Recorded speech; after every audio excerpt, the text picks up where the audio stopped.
ಬಂಧುಗಳೇ ನಮಸ್ಕಾರ, ಹೇಗಿದ್ರೆ ನೀವೆಲ್ಲರೂ. ನಾನು ಸುಬ್ರಹ್ಮಣ್ಯ ಎಸ್ ಹಂಡಿಗೆ. ಬಂಧುಗಳೇ, ವಿಡಿಯೋ ಶುರು ಮಾಡೋಕ್ಕೂ ಮುನ್ನ ನಿಮ್ಮಲ್ಲೊಂದು ಪ್ರೀತಿಯ ಮನವಿ, ನಮ್ಮ ಚಾನೆಲ್ನ ಕಂಟೆಂಟ್ ಇಷ್ಟ ಆಗ್ತಿದ್ರೆ ಮಾತ್ರ ಸಬ್ಸ್ಕ್ರೈಬ್ ಆಗೋದನ್ನು ಮರಿಬೇಡಿ.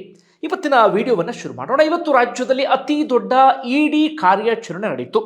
8 ಜಿಲ್ಲೆಯ 21 ಕಡೆ ಏಕಕಾಲಕ್ಕೆ ಇಡಿ ರೇಡ್ ಮಾಡಿದೆ. ಸಾಕಷ್ಟು ದಾಖಲೆಗಳನ್ನು ವಶಕ್ಕೆ ತೆಗೆದುಕೊಂಡಿದೆ. ಸಂಬಂಧಪಟ್ಟಂತವರ ವಿಚಾರಣೆ ಮುಂದುವರಿತಾ ಇದೆ. ಸಂಬಂಧಪಟ್ಟಂತವರನ್ನ ವಶಕ್ಕೆ ತೆಗೆದುಕೊಳ್ಳಲಾಗಿದೆ. ಇಂಥ ಒಂದಷ್ಟು ಪ್ರಮುಖ ಬೆಳವಣಿಗೆ ಇವತ್ತು ರಾಜ್ಯದಲ್ಲಿ ಆಗ್ತಾ ಇದೆ. ಆಗಲೇಬೇಕಾದಂಥ ಬೆಳವಣಿಗೆ. ಈ ಇಡಿ ರೇಡ್ ಯಾವುದಕ್ಕೆ ಸಂಬಂಧಪಟ್ಟಿದ್ದು ಅಂದ್ರೆ, ಅದೆಷ್ಟೋ ವರ್ಷಗಳಿಂದ ಲಕ್ಷಾಂತರ ವಿದ್ಯಾರ್ಥಿಗಳ ಭವಿಷ್ಯವನ್ನ ಕಿತ್ಕೊಳ್ತಾ ಇದ್ದಂಥ, ಅವರ ಕನಸನ್ನ ನುಚ್ಚು ನೂರು ಮಾಡ್ತಾ ಇದ್ದಂಥ ಕೆಪಿಎಸ್ಸಿ ಸಂಸ್ಥೆಗೆ ಸಂಬಂಧಪಟ್ಟ ಹಾಗೆ. ಬಂಧುಗಳು, ಇತ್ತೀಚೆಗೆ ಕೆಪಿಎಸ್ಸಿಗೆ ಸಂಬಂಧಪಟ್ಟ ಏನೆಲ್ಲ ಬೆಳವಣಿಗೆ ಆಗ್ತಿದೆ ನಿಮ್ಮೆಲ್ಲರಿಗೂ ಕೂಡ ಗೊತ್ತೇ ಇದೆ. ಕೆಪಿಎಸ್ಸಿ ಅಂದ್ರೆ ರಾಜ್ಯದಲ್ಲಿ ಸರ್ಕಾರಿ ಉದ್ಯೋಗ ನೇಮಕಾತಿ ಎಲ್ಲವೂ ಕೂಡ ನಡೆಯುತ್ತಲ್ಲ, ಅದರ ಪ್ರಕ್ರಿಯೆಗಳೆಲ್ಲವನ್ನೂ ಕೂಡ ನಡೆಸುವಂತ ಸಂಸ್ಥೆ. ಈ ಸಂಸ್ಥೆಯ ವಿರುದ್ಧದ ಆರೋಪಗಳು ನಿಮ್ಮೆಲ್ಲರಿಗೂ ಕೂಡ ಗೊತ್ತೇ ಇದೆ. ಲಂಚ ಬಾಕತನ, ಭ್ರಷ್ಟಾಚಾರ, ಪಾರದರ್ಶಕತೆ ಇಲ್ಲದೆ ಇರೋದು, ಹೀಗೆ ಸಾಲು ಸಾಲು ಆರೋಪಗಳೆಲ್ಲವೂ ಕೂಡ ಕೇಳಿಬರ್ತಾ ಇದೆ. ಅದೆಷ್ಟೇ ವರ್ಷ ಅಂದ್ರೆ ತುಂಬಾ ವರ್ಷಗಳಿಂದ ಆರೋಪಗಳು ಕೇಳಿಬರ್ತಾ ಇದ್ರು ಕೂಡ ಸಾಕಷ್ಟು ಮಂದಿ ಈ ರಾಜ್ಯವನ್ನ ಆಳಿದರೂ ಕೂಡ ಇಲ್ಲಿಯವರೆಗೆ ಯಾರೂ ಕೂಡ ಈ ವಿಚಾರವನ್ನ ಹೆಚ್ಚು ಗಂಭೀರವಾಗಿ ತೆಗೆದುಕೊಳ್ತಾನೆ ಇರಲಿಲ್ಲ. ಇವ್ರ ಮೇಲೆ ಅವ್ರು ಹಾಕೋದು, ಅವ್ರ ಮೇಲೆ ಇವ್ರು ಹಾಕೋದು, ಒಂದು ರೀತಿಯಲ್ಲಿ ನಾಟಕೀಯವಾಗಿ ಒಂದಷ್ಟು ಚರ್ಚೆಯನ್ನ ಮಾಡೋದು, ವಿಪಕ್ಷಗಳು ಆಡಳಿತದವ್ರ ಮೇಲೆ ಹೇಳೋದು, ಆಡಳಿತವ್ರು ಇವ್ರ ಮೇಲೆ ಇಂಥದ್ದನ್ನೇ ಮಾಡ್ಕೊಂಡು ಬರ್ತಾ ಇದ್ರು. ಆದ್ರೆ ಈಗ ಏನಾಗಿದೆ ಅಂದ್ರೆ, ಜೆನ್ಜಿ ಹೋರಾಟದ ಬಿಸಿ ದೇಶದ ಬೇರೆ ಬೇರೆ ಭಾಗದಲ್ಲಿ ತಟ್ಟೋದಕ್ಕೆ ಶುರುವಾಗಿದೆ. ನಮ್ಮಲ್ಲೂ ಕೂಡ ಇದೆ. ಕೆಪಿಎಸ್ಸಿಗೆ ಸಂಬಂಧಪಟ್ಟ ಹಾಗೆ ದೊಡ್ಡ ಮಟ್ಟಿಗಿನ ಪ್ರತಿಭಟನೆ ಎಲ್ಲವೂ ಕೂಡ ನಡೆದಿದೆ. ಈಗಲೂ ಕೂಡ ಪ್ರತಿಭಟನೆಗೆ ಸಿದ್ಧತೆ ಅಂತದೆಲ್ಲವನ್ನೂ ಕೂಡ ಮಾಡ್ಕೊಳ್ತಾ ಇದ್ದಾರೆ. ಹೀಗಾಗಿ ಈಗ ಆಡಳಿತದಲ್ಲಿ ಇರುವಂಥವರು ಹಾಗೆ ವಿಪಕ್ಷದಲ್ಲಿ ಇರುವಂಥವ್ರು ಸ್ವಲ್ಪ ಮಟ್ಟಿಗೆ ಎಚ್ಚೆತ್ತುಕೊಂಡ ಹಾಗೆ ಕಾಣಿಸ್ತಾ ಇದ್ದಾರೆ. ಎಲ್ಲರೂ ಕೂಡ ಒಕ್ಕೋಲಿನಿಂದ ಮಾತನಾಡ್ತಿದ್ದಾರೆ, ಹೌದು ಈ ಕೆಪಿಎಸ್ಸಿ ಸಂಸ್ಥೆನ ಸರಿ ಮಾಡಬೇಕು ಅಂತ ಹೇಳಿ. ಈಗ ಸದ್ಯ ಕೆಪಿಎಸ್ಸಿ ಒಳಗಡೆ ಒಂದಷ್ಟು ಬದಲಾವಣೆ ಅಂತದೆಲ್ಲವೂ ಕೂಡ ಆಗ್ತಾ ಇದೆ. ಅದರ ನಡುವೆ ನಡೆದಂತ ಇಡಿ ರೇಡ್ ಇದು. ಅದರ ಸಂಪೂರ್ಣವಾದಂತಹ ವಿವರವನ್ನ ಈ ವಿಡಿಯೋದಲ್ಲಿ ಗಮನಿಸ್ತಾ ಹೋಗೋಣ. ಬಂಧುಗಳೇ, ಇತ್ತೀಚೆಗೆ ಕೆಪಿಎಸ್ಸಿ ಅಧ್ಯಕ್ಷರಾಗಿದ್ದಂಥ ಶಿವಶಂಕರಪ್ಪ ಸಾಹುಕಾರ್ ವಿರುದ್ಧ ಒಂದು ಗಂಭೀರ ಆರೋಪ ಕೇಳಿಬಂತು. ನೋಡಿ, ಬಹಳ ಗಂಭೀರವಾದಂಥ ವಿಚಾರ ಇದು.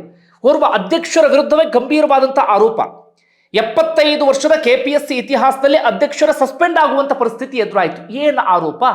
ಸ್ವತಃ ಅಧ್ಯಕ್ಷರಾಗಿದ್ದಂಥ ಶಿವಶಂಕರಪ್ಪ ಸಾಹುಕಾರ್ ತಮ್ಮ ಮಗಳಿಗೆ ಹುದ್ದೆಯನ್ನ ಕೊಡಿಸುವಂತ ಉದ್ದೇಶದಿಂದ ನಕಲಿ ಆದಾಯ ಪ್ರಮಾಣ ಪತ್ರವನ್ನ ನೀಡಿದ್ರು ಎನ್ನುವಂತ ಆರೋಪ. ಅವರ ವಾರ್ಷಿಕ ಆದಾಯ 25ರಿಂದ 26 ಲಕ್ಷ ಇದ್ದರೂ ಕೂಡ, ಕನಿಷ್ಠ ಅಂದ್ರೆ ಅಷ್ಟಿದ್ದರೂ ಕೂಡ 40,000 ಅಂತ ಹೇಳಿ ತೋರಿಸಿ ಬಿಟ್ಟಿದ್ರು. ಆ ಕಾರಣಕ್ಕಾಗಿ ರಾಜ್ಯಪಾಲರನ್ನ ಸಸ್ಪೆಂಡ್ ಮಾಡಿದ್ರು. ಹೈಕೋರ್ಟ್ ಕೂಡ ಇದೇ ವಿಚಾರಕ್ಕೆ ಸಂಬಂಧಪಟ್ಟ ಹಾಗೆ ಚೀಮಾರಿಯನ್ನ ಹಾಕಿತ್ತು. ಅದರ ಅಂತಿಮವಾಗಿ ಅವರ ಪರವಾಗಿ ಅರುಣ್ ಶ್ಯಾಮ್ ವಾದವನ್ನ ಮಾಡಿದ್ರು. ಇವತ್ತು ಹೈಕೋರ್ಟ್ ಮತ್ತೊಂದು ತೀರ್ಪನ್ನು ಕೊಟ್ಟಿದೆ. ಅವರ ಸಸ್ಪೆಂಡ್ ಅನ್ನು ರದ್ದುಗೊಳಿಸಿದೆ. 7 ದಿನಗಳ ಒಳಗಾಗಿ ಅವರನ್ನು ಅಧ್ಯಕ್ಷರನ್ನಾಗಿ ಮರುನೇಮಕ ಮಾಡಬೇಕು ಅಂತ ಹೇಳಿದೆ. ಒಂದಷ್ಟು ಟೆಕ್ನಿಕಲ್ ಕಾರಣಗಳಿಗಾಗಿ ಇವತ್ತು ತಪ್ಪಿಸ್ಕೊಂಡಿದ್ದಾರೆ. ನಮ್ಮ ದೇಶದಲ್ಲಿ ಹಂಗೆ ಮಾಡೋದಂದ್ರೆ ನಮ್ಮ ದೇಶದ ವ್ಯವಸ್ಥೆ ಹಂಗೆ, ಕಣ್ಣಿಗೆ ಕಾಣುವ ರೀತಿಯಲ್ಲಿ ಒಂದಷ್ಟು ಆರೋಪಗಳಿದ್ರೂ ಕೂಡ ಒಂದಷ್ಟು ಟೆಕ್ನಿಕಲ್ ಕಾರಣಗಳಿಗಾಗಿ ಕೋರ್ಟ್ನಲ್ಲಿ ಬಚಾವ್ ಆಗ್ಬಿಡ್ತಾರೆ. ಇಲ್ಲೂ ಕೂಡ ಹಾಗೆ ಆಗಿತ್ತು. ಅಂದ್ರೆ ಸಚಿವ ಸಂಪುಟ ರಾಜ್ಯಪಾಲರಿಗೆ ಸಲಹೆ ಅಥವಾ ಶಿಫಾರಸನ್ನು ನೀಡಬೇಕಿತ್ತು, ಅದನ್ನು ನೀಡಲಿಲ್ಲ ಅನ್ನೋದನ್ನೇ ಅರುಣ್ ಶ್ಯಾಮ್ ಅವರು ವಾದವನ್ನ ಮಾಡಿದ್ರು. ಹೀಗಾಗಿ ಶಿವಶಂಕರಪ್ಪ ಸಾಹುಕಾರ್ ಅಂದ್ರೆ ಕಣ್ಣಿಗೆ ಕಾಣ್ತಾ ಇದೆ ಅವ್ರು ತಪ್ಪು ಮಾಡಿದ್ದಾರೆ ಅಂತ ಹೇಳಿ ಸಸ್ಪೆಂಡ್ ಕೂಡ ಮಾಡಿದ್ರು ರಾಜ್ಯಪಾಲರು. ಮುಂದೆ ಅದು ರಾಷ್ಟ್ರಪತಿಗಳು ಸುಪ್ರೀಂ ಕೋರ್ಟ್ ಹಂತದವರೆಗೆ ಹೋಗಬೇಕಿತ್ತು. ಆದರೆ ಈಗ ಮತ್ತೊಮ್ಮೆ ಅವರು ಮರುನೇಮಕ ಅಂತದೆಲ್ಲವೂ ಕೂಡ ಒಂದು ಕಡೆಯಿಂದ ಆಗಿದೆ. ತಾತ್ಕಾಲಿಕ ನನ್ನ ಪ್ರಕಾರ ಅದಕ್ಕೆ ಸಂಬಂಧಪಟ್ಟ ಒಂದಷ್ಟು ಬೆಳವಣಿಗೆಗಳೆಲ್ಲವೂ ಕೂಡ ಆಗುತ್ತೆ ಬಿಡಿ. ಅಂದ್ರೆ ನಾನು ಆರೋಪದ ಬಗ್ಗೆ ಹೇಳ್ತಾ ಇರೋದು ಒಂದು ನೋಡಿ, ಮಗಳ ವಿಚಾರದಲ್ಲೇ ಹೀಗೆ ಒಂದು ಆರೋಪ ಕೇಳಿ ಬಂದಿತ್ತು. ಅದಾದ ಬಳಿಕ ಗಂಭೀರ ಆರೋಪ ಕೇಳಿ ಬಂದಿದ್ದು ಪಶು ವೈದ್ಯಾಧಿಕಾರಿಗಳ ನೇಮಕಾತಿಗೆ ಸಂಬಂಧಪಟ್ಟ ಹಾಗೆ. ಒಂದು 400 ಹುದ್ದೆಗಳ ನೇಮಕಾತಿ ಅಂತಿಮ ಪಟ್ಟಿ ಬಂದಂತ ಸಂದರ್ಭದಲ್ಲಿ 80 ಲಕ್ಷ ಲಂಚ ತೆಗೆದುಕೊಂಡಿದ್ದಾರೆ, OMR ಶೀಟ್ ಅನ್ನು ತಿದ್ದಿದ್ದಾರೆ, ಲಂಚ ಕೊಟ್ಟಂತವರಿಗೆ ಹುದ್ದೆ ಕೊಟ್ಟಿದ್ದಾರೆ ಎನ್ನುವಂತ ಆರೋಪ ಕೇಳಿಬಂತು. ಅದಕ್ಕೆ ಸಂಬಂಧಪಟ್ಟ ಒಂದು ಆಡಿಯೋ ವಿಡಿಯೋಗಳೆಲ್ಲವೂ ಕೂಡ ರಿಲೀಸ್ ಆಯಿತು, FIR ಆಯಿತು, CID ತನಿಖೆ ನಡೀತಾ ಇದೆ. ಅಂತಿಮವಾಗಿ ಎಲ್ಲ ವಿಚಾರಕ್ಕೆ ಸಂಬಂಧಪಟ್ಟ ಹಾಗೆ ಇವತ್ತು ಇಡಿ ರೇಡ್ ನಡೆಯಿತು. ಎಲ್ಲೆಲ್ಲಿ? ಪ್ರಮುಖವಾಗಿ ಅಧ್ಯಕ್ಷರಾಗಿರುವಂತ ಶಿವಶಂಕರಪ್ಪ ಸಾಹುಕಾರ್ ಅವರ ಬೆಂಗಳೂರಿನ ಡಾಲರ್ಸ್ ಕಾಲೋನಿಯಲ್ಲಿರುವಂತ ಮನೆಯಲ್ಲ ಅರಮನೆ, ಕಲಬುರಗಿಯಲ್ಲಿರುವಂತ ಅರಮನೆ, ಅಲ್ಲೆಲ್ಲ ಕಡೆಗಳಲ್ಲೂ ಕೂಡ ರೇಡ್ ನಡೀತು. ಸಾಕಷ್ಟು ದಾಖಲೆಗಳನ್ನು ವಶಕ್ಕೆ ತೆಗೆದುಕೊಂಡಿದ್ದಾರೆ. ಕೇವಲ ಅವರೊಬ್ಬರಿಗೆ ಮಾತ್ರ ಬಿಸಿ ಮುಟ್ಟಿಸಿದ್ದಲ್ಲ, ಕೆಪಿಎಸ್ಸಿ ಸದಸ್ಯರಾಗಿರುವಂತ ಶಾಂತ ಅಂತ ಹೇಳಿ ಅವರ ಮನೆ ಮೇಲೂ ಕೂಡ ಇವತ್ತು ರೇಡ್ ಆಗಿದೆ. ನೋಡಿ, ಇವೆಲ್ಲ ಕೆಪಿಎಸ್ಸಿ ಇತಿಹಾಸದಲ್ಲೇ ಪ್ರಪ್ರಥಮ ಬಾರಿಗೆ ಇಡಿ ರೇಡ್ ಆಗ್ತಾ ಇರೋದು, ಅಧ್ಯಕ್ಷರು ಸಸ್ಪೆಂಡ್ ಆಗ್ತಾ ಇರೋದು. ಅಷ್ಟು ಹಾಳು ಮಾಡಿಬಿಟ್ಟಿದ್ದಾರೆ ಆ ಸಂಸ್ಥೆಯನ್ನ. ಅಷ್ಟು ಮಾತ್ರ ಅಲ್ಲ, ಒಂದಷ್ಟು ಮಧ್ಯವರ್ತಿಗಳ ಮನೆ ಮೇಲೆ ದಾಳಿಯಾಗಿದೆ, ಕೆಲ ಅಭ್ಯರ್ಥಿಗಳ ಮನೆ ಮೇಲೆ ದಾಳಿಯಾಗಿದೆ.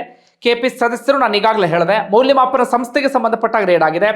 ಹಾಗೆ ಒಂದಷ್ಟು KS ಅಧಿಕಾರಿಗಳ ಮೇಲೆ, ಅದೇ ರೀತಿಯಾಗಿ ಪಶು ವೈದ್ಯಾಧಿಕಾರಿ ಮೇಲೆ, ಹೀಗೆ ಸಾಕಷ್ಟು ಮನೆಗಳ ಮೇಲೆ ರೇಡ್ ಆಗಿದೆ. ಒಂದಷ್ಟು ದಾಖಲೆಗಳನ್ನ ವಶಕ್ಕೆ ತೆಗೆದುಕೊಳ್ಳುವಂತ ಕೆಲಸ ಆಗಿದೆ.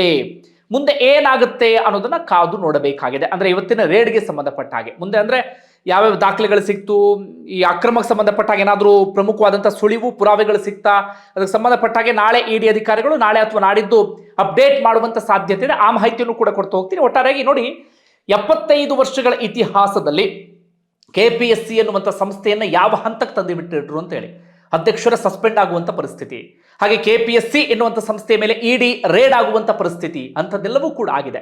ಒಟ್ಟಾರೆಯಾಗಿ ಇವತ್ತು ಇಡೀ ರಾಜ್ಯಾದ್ಯಂತ KPSCಗೆ ಸಂಬಂಧಪಟ್ಟ ಹಾಗೆ ಜಾಲಾಡುವಂಥ ಕೆಲಸವನ್ನ ಮಾಡ್ತಾ ಇದ್ದಾರೆ. ಏನೇನು ಪತ್ತೆ ಆಗುತ್ತೆ, ಅಕ್ರಮಗಳು ಹೆಂಗೆ ಹೊರಗಡೆ ಬರುತ್ತೆ ಅನ್ನೋದನ್ನ ಕಾದು ನೋಡಬೇಕಾಗಿದೆ.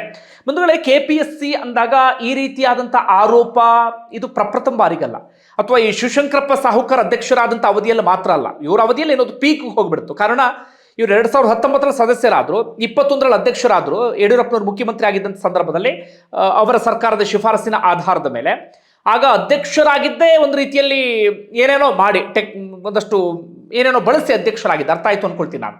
ಯಾಕಂದ್ರೆ ಅವರು ಅಧ್ಯಕ್ಷರಾಗೋದಕ್ಕೆ ಅರ್ಹತೆನೂ ಕೂಡ ಇರಲಿಲ್ಲ ಮಾನದಂಡಗಳ ಪ್ರಕಾರವಾಗಿ. ಒಟ್ಟಾರೆಗೆ ಅವರಾದಂಥ ಸಂದರ್ಭದಲ್ಲಿ ಇನ್ನಷ್ಟು ಪೀಕ್ ಹೋಗ್ಬಿಡ್ತು. ಭ್ರಷ್ಟಾಚಾರದ ಆರೋಪ, ಲಂಚ ಬಾಕತನದ ಆರೋಪ, ಒಳಗಡೆ ಒಂದಷ್ಟು ಸ್ವಜನ ಪಕ್ಷಪಾತ, ಪಾರದರ್ಶಕತೆ ಇಲ್ಲದೆ ಇರೋದು, ಸದಸ್ಯರು ಅಧ್ಯಕ್ಷರ ನಡುವೆ ಗುದ್ದಾಟ, ಕಾರ್ಯದರ್ಶಿಗಳು ಹಾಗೆ ಅಧ್ಯಕ್ಷರ ನಡುವೆ ಗುದ್ದಾಟ, ಅಂಥದ್ದೆಲ್ಲವೂ ಕೂಡ ಪೀಕ್ ಹೋಗ್ಬಿಟ್ಟಿತ್ತು. ಇದರಿಂದ ಯಾರ ಭವಿಷ್ಯ ಹಾಳಾಗ್ತಾ ಇತ್ತು ಅಂದರೆ, ನೀವು ಸಿಂಪಲ್ ಆಗಿ ಯೋಚನೆ ಮಾಡಿ, ಯಾವುದೋ ಹಳ್ಳಿಯಲ್ಲಿ ಇರ್ತಾರೆ ಅಂತ ಅಂದ್ಕೊಳ್ಳಿ, 1 ಎಕರೆನೋ 1.5 ಎಕರೆನೋ ಜಮೀನು ಇರುತ್ತೆ. ಅವ್ರ ಪೋಷಕರು ನಮ್ಮ ಮಕ್ಕಳಿಗೆ ಅಥವಾ ಮಗನಿಗೋ ಮಗಳಿಗೋ ಸರ್ಕಾರಿ ಕೆಲಸ ಬೇಕು ಅಂತ ಕನಸು ಕಾಣ್ತಾರೆ. ಹೀಗಾಗಿ ಆ ಜಮೀನೆಲ್ಲವನ್ನು ಕೂಡ ಮಾರಾಟ ಮಾಡಿ ಸೀದಾ ಬೆಂಗಳೂರಿಗೆ ಕಳಿಸ್ಕೊಡ್ತಾರೆ. ಇಲ್ಲಿ ಅವರು ಬಂದು ಎಲ್ಲೋ ಒಂದು ಕಡೆ ಸಣ್ಣ ರೂಮ್ ಮಾಡಿಕೊಂಡು PG ಮಾಡಿಕೊಂಡು ಎಲ್ಲೋ ಕೋಚಿಂಗನ್ನು ಪಡಿತಾ ಇರ್ತಾರೆ. ಹೀಗೆ ನಿರಂತರವಾಗಿ ಕಷ್ಟಪಡ್ತಾರೆ. ಒಂದು 2-3 ವರ್ಷಗಳ ಕಾಲ, 5-6 ವರ್ಷಗಳ ಕಾಲ 3 ಹೊತ್ತು ಊಟ ಮಾಡ್ತಾ ಇದ್ರೆ ಎಲ್ಲರೂ ಕೂಡ 1 ಹೊತ್ತು ಊಟ ಮಾಡಿ ಹೆಂಗೋ ದಿನವನ್ನು ದುಡ್ಕೊಂಡು ಹೋಗಿ ಕಷ್ಟಪಟ್ಟು ಕೋಚಿಂಗನ್ನು ಪಡ್ತಿರ್ತಾರೆ. ಅಂತಿಮವಾಗಿ ಪರೀಕ್ಷೆ ನಡೆಯುತ್ತೆ. ಪರೀಕ್ಷೆ ನಡೆದಾದ್ಮೇಲೆ ಒಂದಷ್ಟು ವಿಚಾರಗಳು ಗೊತ್ತಾಗುತ್ತೆ, ಇಲ್ಲ ನಾವು ಬರೆದಿದ್ದು ಪ್ರಯೋಜನ ಇಲ್ಲ, ಇಲ್ಲಿ ಲಂಚ ಕೊಟ್ಟಂತವ್ರಿಗೆ ಹುದ್ದೆ ಕೊಡ್ತಾರಂತೆ ಅಂತ ಹೇಳಿ. ಇಲ್ಲ ಅಂತಾದ್ರೆ ನಾವು ಪರೀಕ್ಷೆ ಬರೆದ್ವಲ್ಲ, ಆ ಪ್ರಶ್ನೆ ಪತ್ರಿಕೆ ಸರಿ ಇರ್ಲಿಲ್ವಂತೆ ಅನ್ನುವಂಥ ಆರೋಪ. ಇಲ್ಲ ಅಂತ ಆಗ್ಬಿಟ್ರೆ ಇನ್ನೊಂದು ಯಾವುದೋ ಆರೋಪ. ಇಂತಹ ಸಮಸ್ಯೆಗಳಾದಾಗ ಹಿಂಗ ಆಗಬೇಡಿ ಹೇಳಿ ಅವರ ಭವಿಷ್ಯದ ಪರಿಸ್ಥಿತಿ ಅಥವಾ ಅವ್ರ ಪರಿಸ್ಥಿತಿ ಹೆಂಗಾಗ್ಬೇಡ. ಇದು ಕೇವಲ ಇದೊಂದು ಉದಾಹರಣೆ ಮಾತ್ರ ಅಲ್ಲ. ಅಂದ್ರೆ ಇಲ್ಲಿ ಸರಿಯಾದ ರೀತಿಯಲ್ಲಿ ನೇಮಕಾತಿ ಪ್ರಕ್ರಿಯೆ ನಡೀತಾ ಇರಲಿಲ್ಲ, ಯಾವುದ್ರಲ್ಲೂ ಕೂಡ ಪಾರದರ್ಶಕತೆ ಇರಲಿಲ್ಲ. ಹೀಗೆ ಸಾಲು ಸಾಲು ಸಮಸ್ಯೆಗಳು, ಸಾಲು ಸಾಲು ಆರೋಪಗಳು. ಒಟ್ಟಾರೆ ಇಡೀ ರೇಡ್ ಆಗಿದೆ. ಇನ್ನಾದರೂ ನಾವು ನಿರೀಕ್ಷೆ ಮಾಡಬಹುದು ಇದೆಲ್ಲದಕ್ಕೂ ಕೂಡ ಫುಲ್ ಸ್ಟಾಪ್ ಬೀಳುತ್ತೆ ಅನ್ನೋದನ್ನು ಕಾದು ನೋಡಬೇಕಾಗಿದೆ. ಯಾಕಂದ್ರೆ KPSC ಅನ್ನೋದಕ್ಕೆ ಸ್ಪಷ್ಟವಾದಂಥ ರೂಪವನ್ನು ಕೊಡಬೇಕಾಗಿದೆ. ಇಲ್ಲಿವರೆಗೆ ಆಗಿದ್ದಾಗ ಹೋಯ್ತು, ಈಗಲಾದರೂ ಕೂಡ ಸಂಬಂಧಪಟ್ಟಂಥವ್ರು ಎಚ್ಚೆತ್ತುಕೊಳ್ಳಬೇಕಾಗಿದೆ. ಇಲ್ಲ ಅಂತಂದ್ರೆ ಜೆನ್ಜಿ ಹೋರಾಟ ಅಥವಾ ಜೆನ್ಜಿ ಹೇಗೆ ಬಿಸಿ ಮುಟ್ಟಿಸ್ತಾ ಇದ್ದಾರೆ ಎಲ್ರಿಗೂ ಕೂಡ ಗೊತ್ತಿರುವಂಥ ವಿಚಾರವೇ. ಸಿಂಪಲ್ ಆಗಿ ಯೋಚನೆ ಮಾಡಿ ಬಂಧುಗಳೇ, ಅಂದರೆ ಪ್ರತಿಭೆ ಇದ್ದಂಥವ್ರಿಗೆ ಇಲ್ಲಿ ಅವಕಾಶ ಇಲ್ಲ. ಯಾವುದೋ ಒಂದು ಸ್ವಾಯತ್ತ ಸಂಸ್ಥೆ ಬರೀ ಲಂಚ ಕೊಟ್ಟಂಥವರಿಗೆ, ದುಡ್ಡಿದ್ದಂಥವ್ರಿಗೆ ಅವಕಾಶವನ್ನು ಮಾಡಿಕೊಡ್ತಿದೆ ಅಂದರೆ ಏನು ಹೇಳಬೇಕು ಹೇಳಿ. ಮತ್ತೊಂದು ಈ ಲಂಚವನ್ನು ಕೊಟ್ಟು ಆ ಹುದ್ದೆಯನ್ನು ಅಲಂಕರಿಸಿದಂಥವ್ರು ಮುಂದೆ ಏನು ಮಾಡಬಹುದು ಅದನ್ನು ಕೂಡ ನೀವು ಯೋಚನೆ ಮಾಡಿ. ಮುಂದೆ ಅವ್ರು ಏನು ಮಾಡಬಹುದು, ಇದನ್ನೊಂದು ಬಿಸ್ನೆಸ್ ಅಂದ್ಕೋತಾರೆ. ಇಷ್ಟು ದುಡ್ಡು ಹಾಕಿ ಬಂದಿದ್ದೇನೆ, ಇಷ್ಟು ದುಡ್ಡು ತೆಗಿಬೇಕು ಅಂತ ಹೇಳಿ. ಹೀಗಾಗಿ ಇದು ಕೇವಲ ಪರೀಕ್ಷೆ ಬರೆಯುವಂಥವ್ರ ಮೇಲೆ ಇಂಪ್ಯಾಕ್ಟ್ ಮಾಡೋದು ಮಾತ್ರ ಅಲ್ಲ, ಇಡೀ ರಾಜ್ಯದ ಮೇಲೆ ಇದು ಇಂಪ್ಯಾಕ್ಟ್ ಮಾಡುತ್ತೆ. ಒಟ್ಟಾರೆ ಬಂಧುಗಳು, ಏನಿಸುತ್ತೆ ಕಮೆಂಟ್ ಮಾಡಿ. ಧನ್ಯವಾದ.